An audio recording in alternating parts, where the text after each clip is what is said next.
I am here with Marshall live, and he is live on his video. If you don't know who Marshall live is, you need to get out of your cave that you're living, because this guy is an amazing storyteller, transformational storyteller. He has an amazing story himself, and I want to dive into that a little bit, and just doing amazing things on social media. And I think really what's making your impact so powerful is that it's you. Yeah. You're just sharing, and you're giving value, giving value Right. on a daily basis. Right. So tell everybody a little bit about yourself. Yeah, absolutely. First off, I just got to say big thank you so much for this. You guys have got to understand leadership, and really you're the epitome of what leadership is. We're out here at this great event in Cancun. We're like on vacation, and this guy's literally just been grinding. He's interviewed every speaker. He's interviewed everybody that'll sit down with him. And you guys, when we're talking about Lily standing out, you've got to be outstanding to stand out. So, bro, I really appreciate the fact. Oh yeah, there you go. I appreciate that. And you see, constantly serving. So I just wanted to say thank you so much first for that, and I really appreciate you being the type of person that leads by example, because before young entrepreneurs like me and content creators, it's just amazing to have mentorship like that. And Thanks. My story, yeah, absolutely. My story really starts with, I'm 33 years old right now, and it came down to one day, I was looking around at the age of like 30 or so, and I'm like, that's not true. This is like a couple months ago. I'm looking around, I'm going, man, I can't continue to do the things that I want to do, or I can't continue to do the things that I'm doing. And for me, I was bartending in San Diego 18 months ago, and I had this dream of being a public speaker, except I didn't have any money, I didn't have any network, no audience, no experience.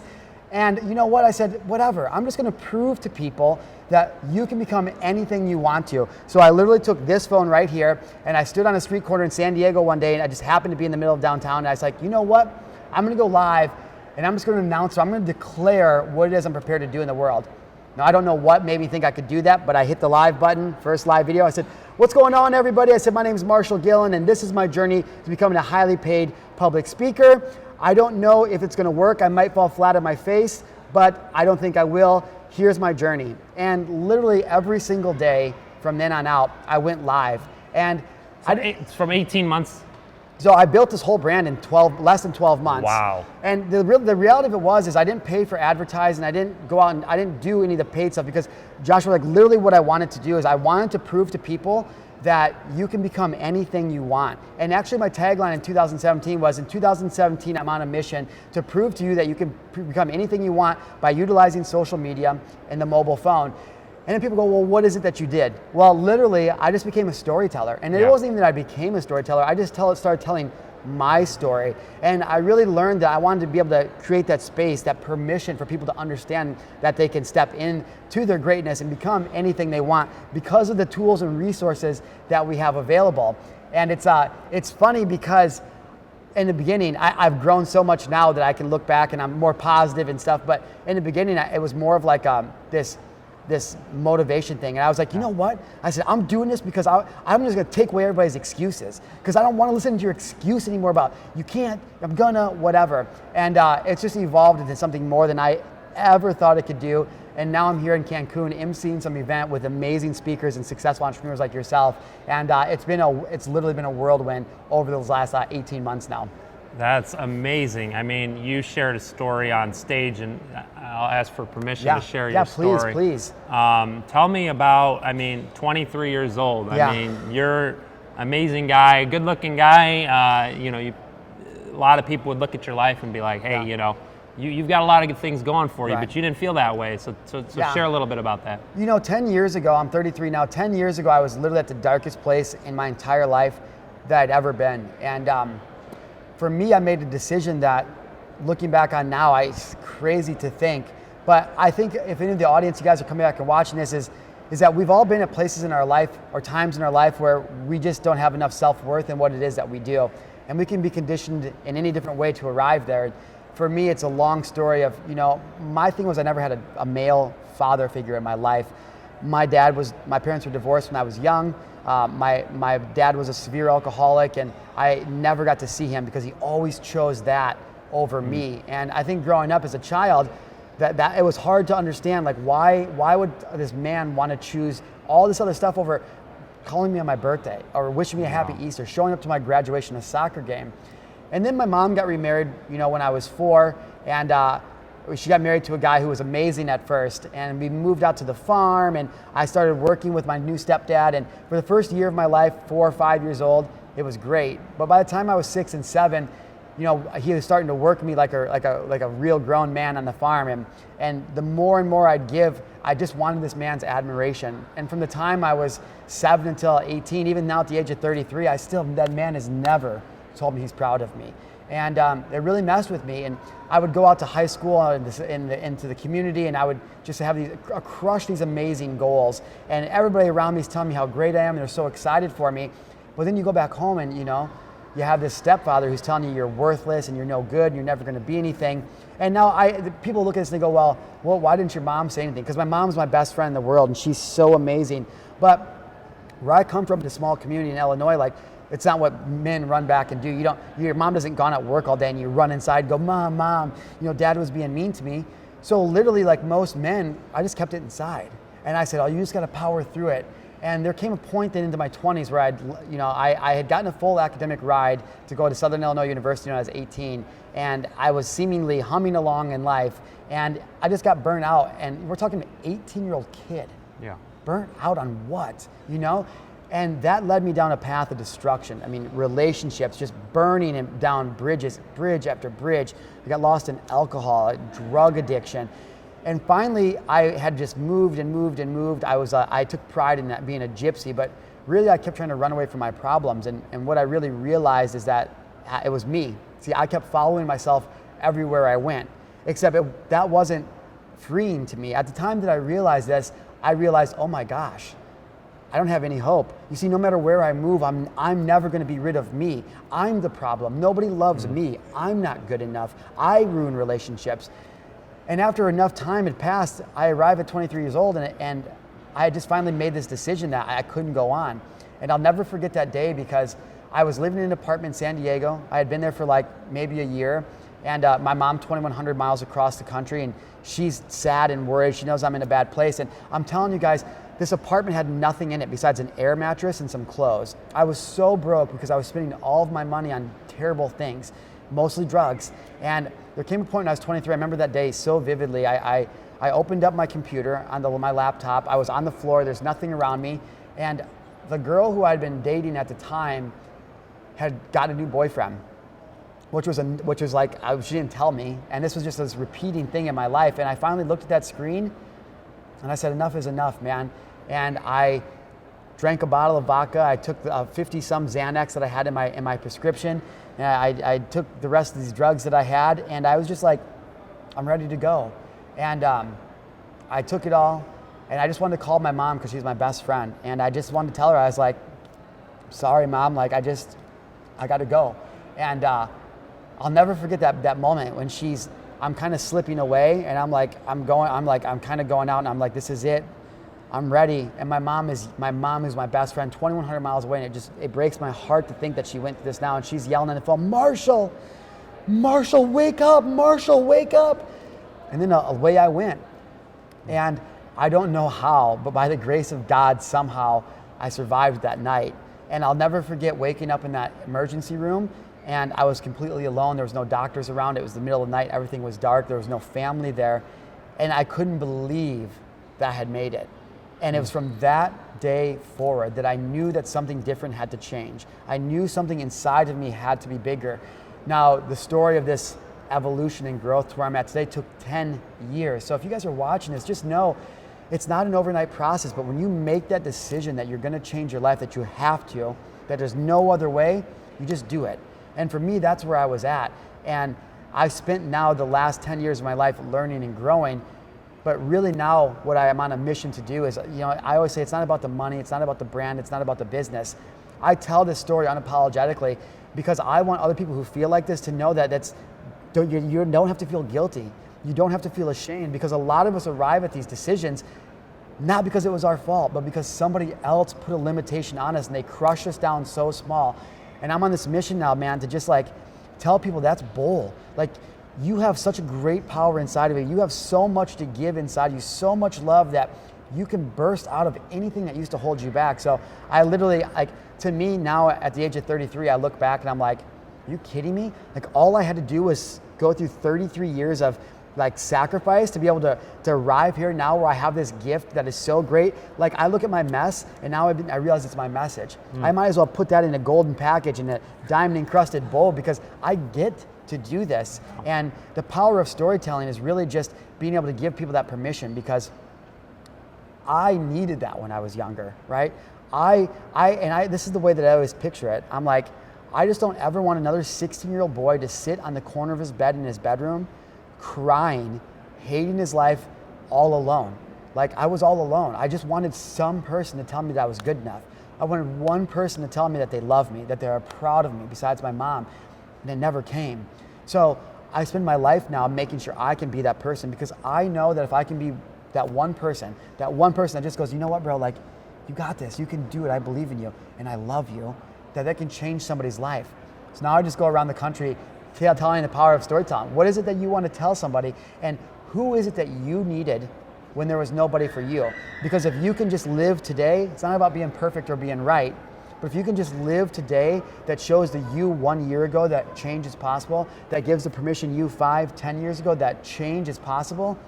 I mean, what are we talking about? There's no amount of business deal I've ever closed, there's no stage I've ever spoken on, a house I've ever had, a car I've ever driven that's made me feel better than the power to change somebody's life and give them the permission that I did not have and that I desperately needed. So to be able to sit here and do interviews like this is my job now. What are we talking about? No, it's awesome, man. I'm just, you're servant, you've got a servant's heart. 100%. I mean, you're always trying to give back, always trying to provide value. So that really leads me into, how were you able to, a year, just a little over a year ago, from Nothing. You had a lot going on, but I mean, no social media presence to where you are today. What do you attribute that to? I attribute that to two things, and two things I think the world is lacking the most of: empathy and humility, right?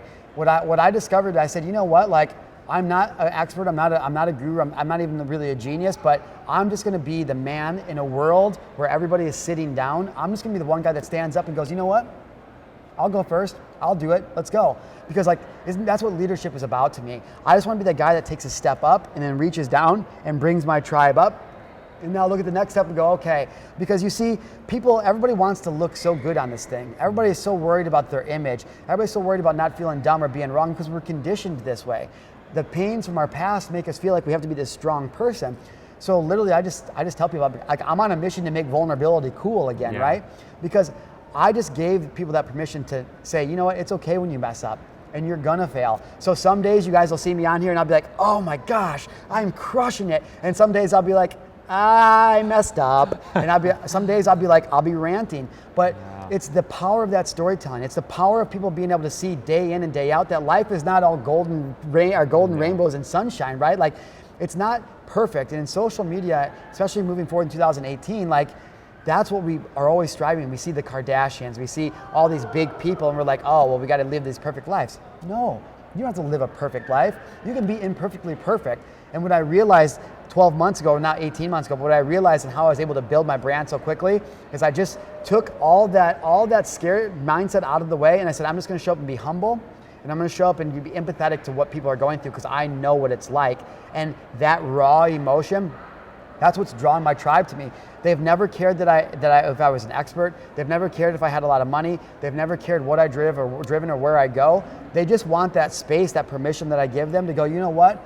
It's okay to feel like crap today. Marshall feels like crap today and he's still crushing it.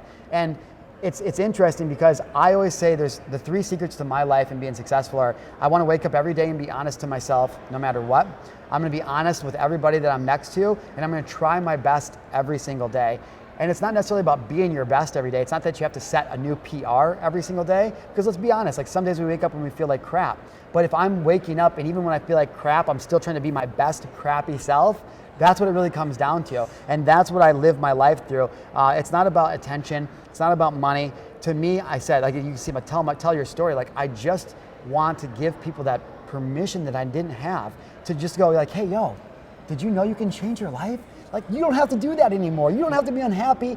I'll show you how. And that's what I'm on a mission to do, is just give people that power to go out and be great. When in a world when everybody told them you can't be, you're crazy, you're wrong, it'll never work. I'm that dude that's going like, yo, I've been to 5 colleges, I have 0 college credits, tried to kill myself when I was 23, and you can rise up and be anything you want if you surround yourself with people who want you to win, surround yourself with people who are leading by example, because success leaves clues. And that's really it. I modeled the people I wanted to be like, I set a goal, and I showed up every single day as the type of person that gets to accomplish those goals. And before you know it, you put in the work and you believe in it long enough, and now here I am in Cancun sitting having an interview with you. It just blows my mind. So tell me, model success, that's huge. Yeah. Who are some of the people that you're modeling? Yeah, for sure. So for me, I had to first realize came down to self-awareness, and it came down to understanding what is it that I'm really, really good at, what do I really, really like, and then not being romantic about up-leveling the things that I suck at. And I think a lot of us probably know one of the influencers, Gary Vaynerchuk. And for Gary, it's not that I really model Gary, but it was his permission that he gave me to understand what it means to become self-aware, and really what it means to actually not worry about the things that you suck at. Because, you know, with the marketing and advertising in this world, like everything is bombarded at us that you got to fix this, you got to be better at this. And we focus so much on our faults and correcting the things that we're not good at, that we forget to go all in on the things that we're good at. So first and foremost for me, I said, man, what is it I'm really good at? And as a bartender, people used to come in and be like, I was a bartender for 12 years, and they'd be like, oh man, you're the best bartender ever. And I'm like, I'm not even a bartender. I'm a game show host. I'm a mimicker. That's what I do. So for me, when I started, I took a look around and I took account of what I'm really good at. And it was talking and communicating. And I stopped caring about the things that I really, really sucked at. And I said, you know what, I'm never gonna be this great organizational person. Like, I'm never gonna be this type of person, X, Y, and Z. So what is it that you're good at? Then once I realized what I'm good at, once I took stock of what it is that I was best at, then I go, okay, who in the world has this skill set and is doing exactly what it is that I wish that I could do? Right? Because what we gotta understand, you guys, is I'm sitting here right now, and you ask me, oh, what do I intro you in? Well, I'm a transformational storyteller, and if you go to my pages, it says I'm the #1 transformational storyteller in the world. That's a pretty bold statement to make. But what I've realized now is that if you set a goal and you live into that goal, that you can literally become that. So what I want to give you guys permission to do who are watching this is understand first, when it comes to modeling, set goals, shoot for the moon, because thoughts become things. There's nothing in this entire world that wasn't first up here before it was here. And the same thing with the Tony Robbins, the same thing with the Jeff Bezos, the same things with the Joshua Inglis's. Like, the same thing, we didn't start at the top. Tony Robbins didn't start being Tony Robbins, he just made a decision to do it. So for me, it was to set that goal. What is it that I want to do? Well, I want to speak, I want to save people's lives, I want to tell stories. Okay, cool. Who is doing that at a level that I want to do it at? And in which way are they doing it? And I always hesitate to mention this name, but my biggest modeling was actually Tai Lopez. And I hesitate to say it because I know that there's a stigma with his cars and the money and the girls, and that's fine. That's never what I wanted to model. But for me, more than money, more than anything, the #1 important thing in my life was freedom. I am just not the kind of person that can ever go clock in somewhere. I can't. I've worked myself out of every job I've ever had because I just can't do that. And I took a look at Ty and I go, man, what does this guy do? How is he making money, right? How does he make money? But for me, it clicked. I go, oh my gosh, he's just making the most amount of attention as he possibly can on this thing. He's literally creating a TV show, and then he's leveraging experts like you and going, hey man, I have this massive platform. I'm gonna put you on it. You give me a cut of the money. Yeah. And so that was the first thing I modeled. So that's how I got into social media. One day I just go, you know what? I'm just gonna start doing this game show personality host on my channel, and I'm just gonna create daily content. That was #1. Then I said, okay, well, who's actually the type of person? Who's the type of man that I want to be? And I could go on by a lot, but for me, one of the biggest people that stood out in my life so far was Cole Hatter.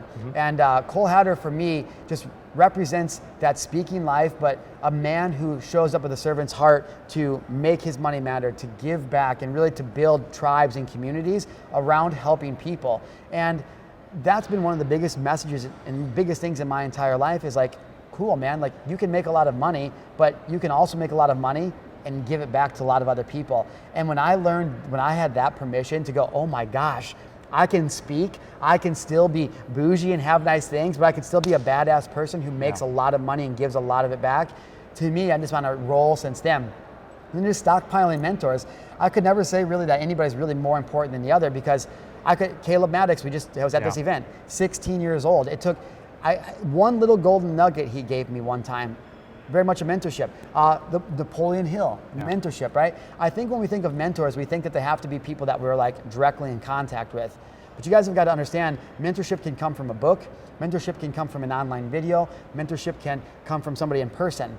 Now, I know a lot of old school mentors hate that because they're like, oh, well, you can't ask a book questions back. Like, Tony Robbins isn't going to message you back. Whatever, man. Stop being so vain about it. If I can just get one tiny thing, like Tony Robbins says, success leaves clues. Yeah.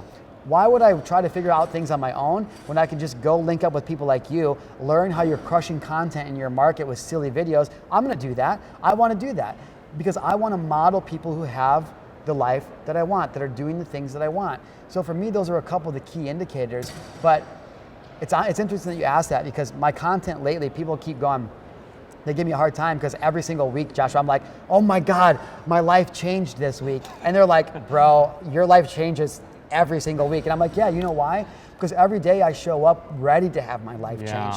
Every day I show up, and actually, you know what? I got to give some credit to Gary Vee, because when I was starting out, I won this 60 seconds thing to go live with Gary Vee, and it was awesome. Yeah. And he said, I had 3 minutes on the phone with him, and I had to ask him one question. And I said, Gary, when the momentum is going and you're really rocking and rolling, how is it that I can keep that momentum going?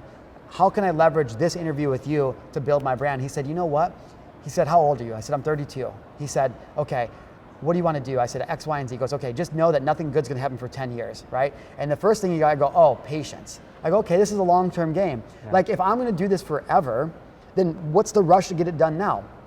That was the first tip that gave me that amazing permission. The second thing that Gary said to me, he goes, look, you've got to understand that when you are up, you're going to be down again. And when you're down, life is going to be up again.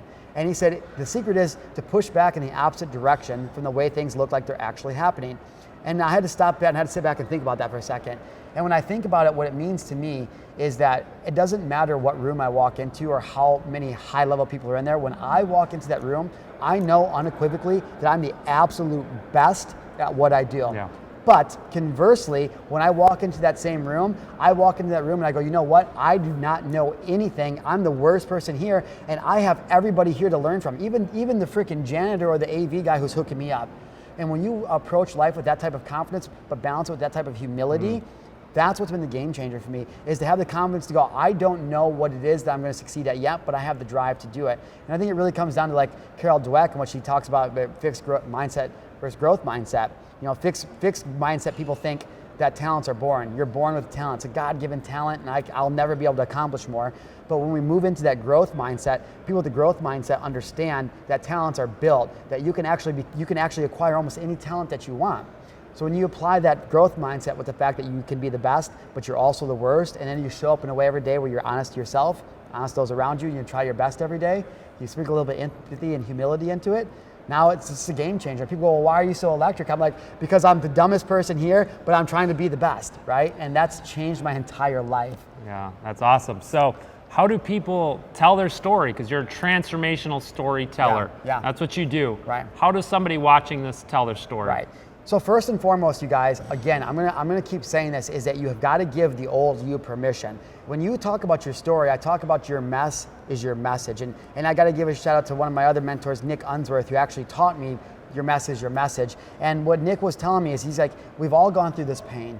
We all have something in our past that was so painful, cut us so deep, that we just wish we want to heal from that. And people think that I do this for them. I don't do this for them. I do this for me every single day. This is a reflection of me. And when I can highlight what it is that I'm trying to build, I remind myself every day that my mess is actually my message, and I'm going to live into that. So when we talk about storytelling, what we want to do is we want to tell that story that's going to give people permission from the past. And I said it in there just a second ago. You only have to save one person every day. So I wake up every day to tell a story to me yesterday, to me 2 years ago, 3 years ago, 5 years ago. And I just want to be telling that story that says, you know what, bro?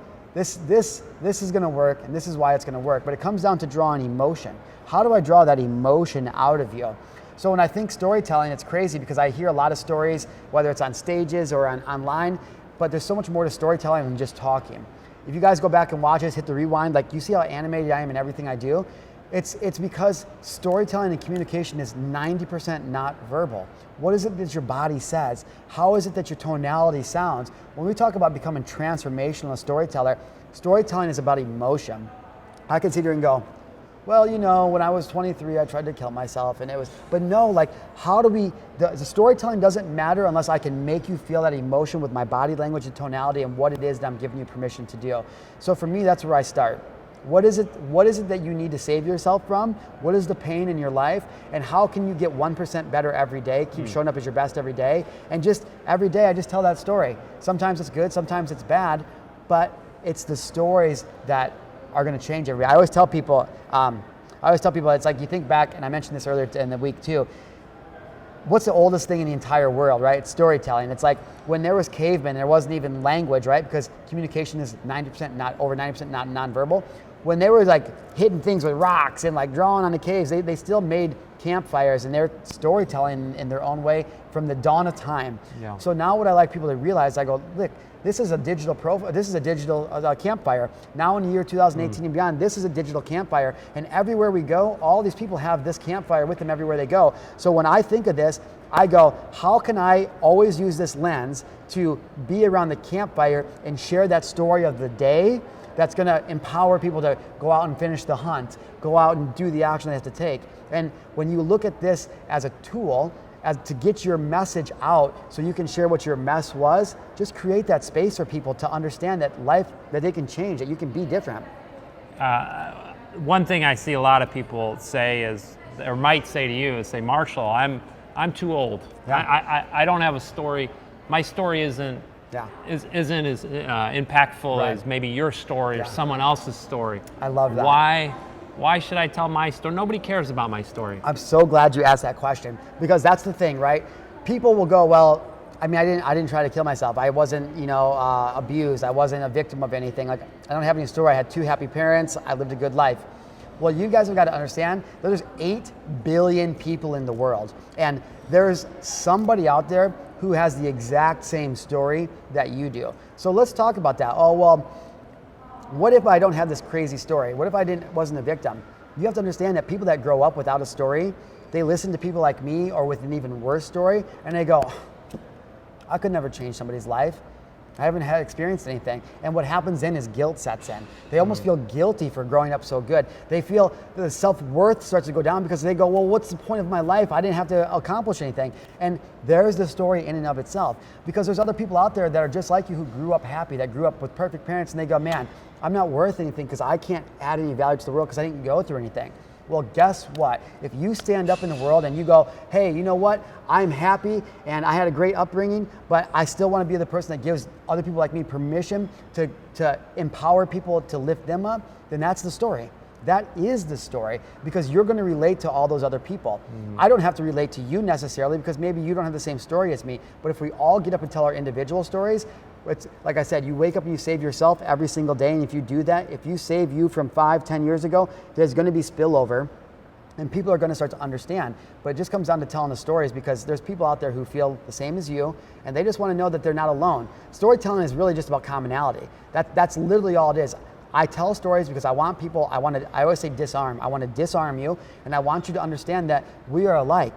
We're not different. There's a whole room of people in there that might not have tried to commit suicide, but they've had some pretty bad things happen to them. And when I stand up and tell my story, again, it gives people permission to just go, you know what?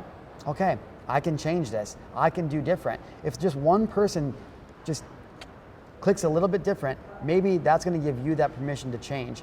And to me, it's just been the most powerful thing ever. Like, I cannot believe that I get to go around the world telling stories and making money and impacting lives. Like, it's just crazy to me. So how does somebody come up with a story every single day? Because that's what you're doing. Yeah. You're going live every single day. Whether you feel sick, whether if you're having a really bad day. How does somebody come up with even the ideas of what am I going to talk about? Yeah. And I really highly recommend that. Again, you watch Marshall just to get an insight into your brain And because I think, a lot of it, we can kind of see what other people are doing, Right. get ideas. Right. But tell me, how are you coming up with your ideas for a daily basis? Yeah, well, it really comes down to what Tony Robbins says, is that growth is life, right? Like if you're not growing, you're dying. So first and foremost, every day I wake up and I'm always learning and growing. Like I want to learn because I want to get better. I want to be able to help people. So what it comes down to me is documenting. Back to Gary Vee, documenting over creating. You don't have to create content. You don't have to create stories. You document your life. Why has reality TV always been so popular? I don't freaking know, but people love to have an inside look at the lives that they want to live. They want to have an inside look at that feeling, that connection to the type of things that they want to achieve. So for me, and what I tell people is a lot of times we overcomplicate these things. Well, I got to give this incredible value. No, you just got to give the energy and the space for people to understand that they can be better. So when it comes down to telling stories and growing and learning every day, if I'm growing and learning every day, I always have something to share. I could literally be brushing my teeth, right? And I can be like, you know what? I remember the time when I was so broke back in the day that I literally, and this is true, I couldn't even afford toilet paper. I had to call my mom and be like, Mom, I literally need $10, so I had to go to the bathroom. like, give me some toilet paper. I know it's kind of a gross story, but literally, it could be brushing my teeth and I can go, I remember the time I couldn't buy toothpaste. And I can't tell you guys how much that affected me. I mean, I felt like such a worthless person at that point, which is the story of my entire life. And it's crazy as I sit here and brush my teeth and think back to that story, because I've been able to grow and learn so much because I choose to learn every day. How much are you guys learning every day, and how bad do you want it? That's a story. That's content. I could be here right now like, hey, look at this story, guys. Like, I'm here with Joshua and I can't believe this is my life. And really, it really came down to the power of association. And I just kept associating with more people and leveling up. And now here I am. So documentation is really easy. It doesn't have to be hard. Just again, some days I wake up and I say, hey man, I messed up. I was mean to Shannon, my girlfriend. I was mean to Shannon last night. I snapped at her and I shouldn't have. And I've got to understand that if I want to continue to learn and grow, that I've got to be able to listen better and be able to understand better. So when it comes to telling stories, every single day there's something happening in your life. You in realty, right? Like, you might not think that putting the little key lock on the door with the key in it, you might not think that's interesting because you see it every day. Well, there's people in India, there's people in New Mexico, there's people in China that have never seen one of those things. And to them, that might be cool, right? If you want to be a realtor, if you want to be an investor, if you want to create content, well, that's a little snippet into your life of like, oh man, that's cool. So like, you're just telling me anybody can walk up to the house, they have the code and get in? Like, yeah. You don't think that's cool, but other people who want a look into your life who haven't even seen that yet, they'll think that's cool. So have you ever put out a video and or did let's say a Facebook Live, and you're like, I don't know if I want to talk about this. Maybe nobody's going to find this interesting, yeah. Or nobody's going to relate to this, and then it does the complete opposite. Yeah. I'm sure that's happened to you. Tell me about that. So that's literally how I accidentally started my personal brand. I was a digital marketer in 2016, and I was crushing it. I was making money. I was doing great for my clients. But by December 2016, I hated my life. I hated doing that work. I hated it, and I said, you know what? I'm not going to do this anymore. And before I quit, I said, you know what? I should make a video just telling people how I got clients. And I was like, okay, I'll do it. And I went up and I did it. And I thought nobody would care. Nobody would care, but I just wanted to just try to give back because I've always had a servant's heart. And I made that video with no expectations at all, and it popped. People were like, oh man, like, what else do you know? And so for the beginning of 2016 or 2017, the first couple months, I was just telling people things that I had done to be successful in digital marketing. Mm-hmm.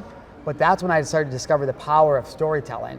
And that's where Marshal Live was born. That's when I was like, you know what? I went live on that street corner. I said, I'm going to become a highly paid public speaker. And I had no reason to think that at all.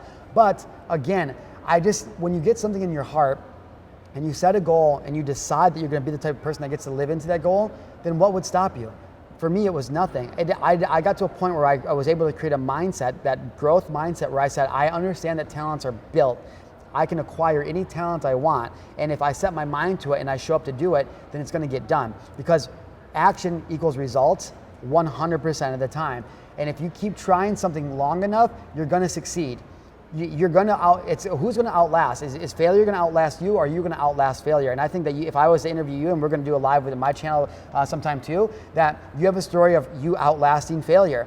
And when you know that, when you just unequivocally know that if you keep taking action, you're gonna win, then there's nothing that can stop you. I might put up a video and some people might hate it, and I've put up videos that had nothing, and I put up videos that have been winners. But like I just said inside, people go to the Baseball Hall of Fame for batting 300, right?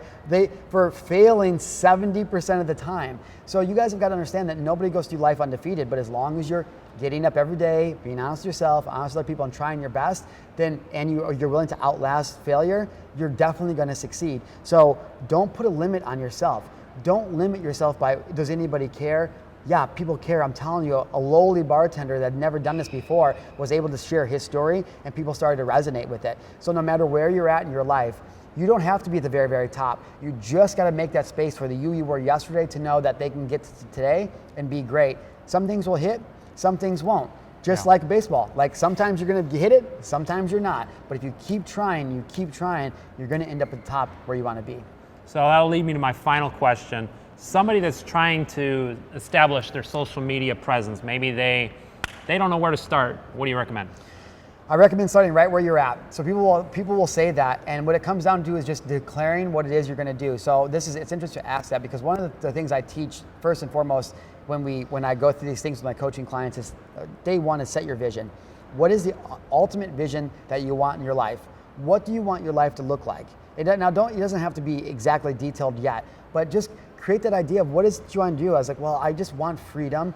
I want to make money, I want to impact people, and I want to travel the world. That was the vision I wanted to create.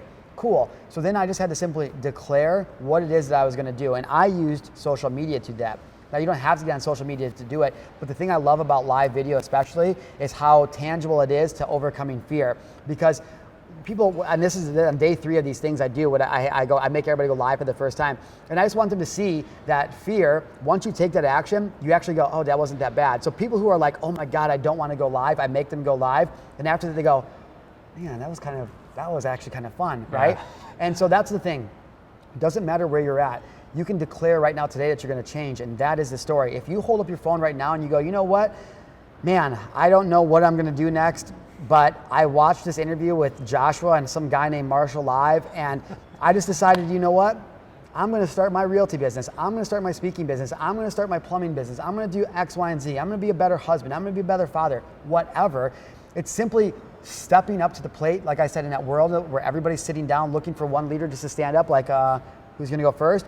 Be that person that stands up for your audience, for your community, and set that culture of being that leader that says, I'm just going to make the space, I'm going to make the headway to go. So if you want to know how to start telling your story, simply create that vision, go live, I would suggest, because I'm Marshall Live, and just declare to the world what you're prepared to do, and then act like that type of person that gets to achieve that goal every single day. And before you know it, you're going to be in Cancun, being interviewed by this guy, and having a blast making new friends. Absolutely. So last, final question. What's the best way for people to get in touch with you, follow you, and learn more about you? Literally, whatever your favorite social media platform is, I'm on it. And so just come find me, Marshall Gillen. Like, I think that one of the hardest things about my brand is that I respond to everybody, and I make sure that everybody feels loved and acknowledged by me, and that I hope, and that's never going to go away. I don't hope that's never going to go away. So if you guys want to reach out to me, like, I'm not Tony Robbins. I'm not, I reach out to me. I'm a normal person, and you don't have to buy anything from me. You don't have to do anything with me. Just let me give you that permission to step up and be great in your life, because you have something so powerful inside of you, something that can literally save lives. And a mentor of mine once told me that not adding value is the same as taking it away. So if you know something that can change your life, that can change somebody else's life, and you're not sharing it, then not to be mean, but that's selfish of you, because you 10 years ago needed to hear that message. Get started today. For the person that you needed, stand up today, set that vision, declare what you're going to do, and then go out and do it. If you need my help, come find me, and I'll help you do it. This was powerful, impactful. Man. You provided so much value. And again, keep up the amazing work you're doing, brother. Bro. I really appreciate it. Thank you, guys. Make sure to follow Marshall Live. And Marshall, you said people find you. You said your last name. Yeah, so it's Marshall Gillen. It's at Marshall with one L, Gillen. I don't know how old you are, but back in the day, I'm 30 something, there was a show called Gunsmoke. You ever heard that? Yeah. And on that show, there was a guy named Marshal Dillon with a D. Now, my dad's favorite show ever was Gunsmoke, and he promises that my name is not after Marshal Dillon, but I'm calling BS, man. I'm like, so Marshal Gillen, at Marshal Gillen, come find me. All right, make sure to follow him. Thanks again, brother. Later, guys. I appreciate it, man.